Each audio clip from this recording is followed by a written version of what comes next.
Catch बसला हातात. कसं असं सूर्याने आता सांगितलं की त्याच्या हातात बॉल बसला, तर बरं झालं ते बसला, नाहीतर पुढे त्याला मी बसवलं असतं. अप्रतिम झेल तो घेतला.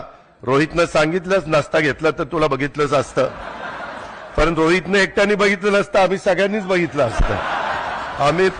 आमचे लोक फार वेडे आहेत.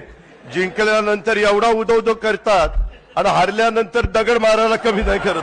सूर्य कुमार ने त्या दिवशी एक ही कैच लिया, लेकिन क्या सॉलिड लिया. सूर्य कुमारच्या त्या कॅचची आठवण आली की डेव्हिड मिलर रात्री झोपेत सुद्धा उठत असेल घाबरून. तो कॅच तर आपण कोणी विसरू शकत नाही आणि ते देखील मनात हेच म्हणत असतील की बरं झाला कॅच माझ्या हातामध्ये आला. पण असा हा काही योगायोग नव्हता, तो तुमचं श्रम होतं, तुमची प्रॅक्टिस होती.